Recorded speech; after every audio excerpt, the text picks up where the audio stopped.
Hey everybody, and welcome. Have you ever wondered how a trumpet can play this incredible soaring melody, but a simple bugle is kind of stuck playing the same few notes? Well, today we are diving deep into the absolutely brilliant engineering that's hiding inside our favorite brass instruments. So here's the central puzzle, right? If you were to unwind a trumpet, you'd basically find it's just a pipe, about 4.5 feet long. Really, not all that different from a bugle. So where do all those extra notes come from? Well, the answer lies in solving what we're going to call the bugle problem. You see, any simple tube, like a bugle, is physically stuck playing notes from something called the Harmonic Series. These are just the natural jumps in pitch that the instrument can physically make. A perfect example is the military call, taps. That's the Harmonic Series, plain and simple. To play a whole song, you've got to find a way to fill in all those gaps between the notes. And to fill in those gaps, musicians and engineers had to master one single fundamental law of physics.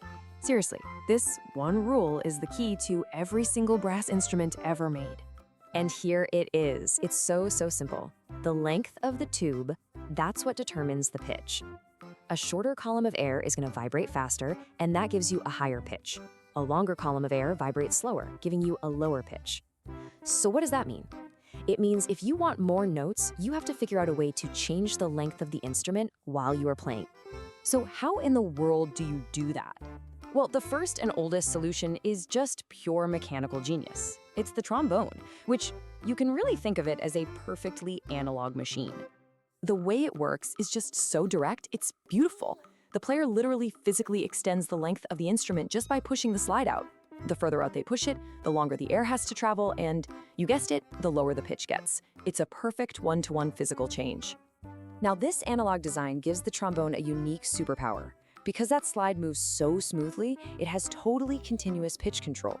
It can literally play the notes between the notes, and that is exactly why it can make that famous, almost cartoonish falling sound that we all know as a glissando.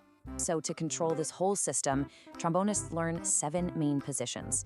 Each position, from 1 all the way out to 7, just systematically lowers the pitch by 1/2 step. This lets the player build a whole new harmonic series on each step, and that is how they fill in all those musical gaps.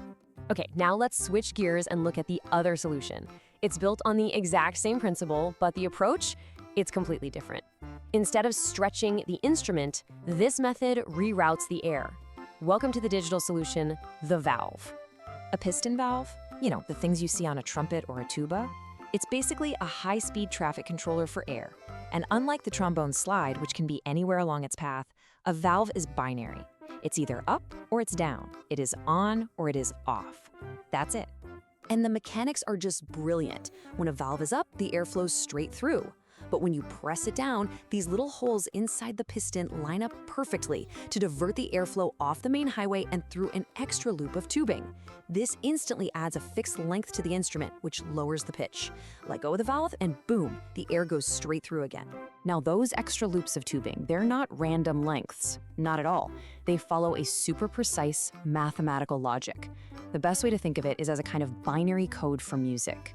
So let's break down that code. It's actually pretty simple. The second valve, that adds the shortest loop of tubing, and it lowers the pitch by 1 semitone. The first valve adds a medium loop, lowering it by 2. And that third valve, it adds the longest loop, dropping the pitch by a full 3 semitones. And here's where it gets really clever, just like binary code. By combining these 3 valves, a player can choose to lower the pitch by any value from 1 all the way to 6 semitones. For example, you press down the first and third valves at the same time. You get a drop of 5 semitones. This system gives the player access to every single note they could possibly need. Okay, so we have 2 completely different systems, one analog, one digital, that both solve the exact same problem. Which, you know, kind of begs the question, if they both work so well, why do we still have both? Well, that brings us to what I call the great trade-off. It really just boils down to this: speed versus perfection. The trombone's slide is acoustically perfect, but it's physically slow. The trumpet's valves, on the other hand, are incredibly fast, but they're acoustically, well, a little imperfect. Let's talk about the slide. Its big advantage is perfect intonation. If a note is just a tiny bit sharp or flat, the player can make a millimeter adjustment with their arm and nail it perfectly. The downside? You just can't move your whole arm nearly as fast as you can move your fingers. So those lightning-fast musical passages, yeah, they're a huge challenge. The valve, on the other hand, is built for pure speed. A player's fingers can absolutely fly on those things. But there's a compromise. It turns out the physics of adding those fixed tube lengths together isn't quite perfect. Some combinations are naturally a little out of tune. This means the player has to constantly make these tiny adjustments with their lips to play perfectly in tune. So at the end of the day, even though they're so different, both of these brilliant inventions have the exact same goal. They are just clever illusions, right? They're designed to trick a column of air into behaving as if it's inside a pipe of a completely different length. And that's really what's so cool about this. The instruments we hear in orchestras and jazz bands, they're just beautiful, elegant solutions to a simple physics problem. They really are the perfect marriage of science and art, turning a single equation into incredible music.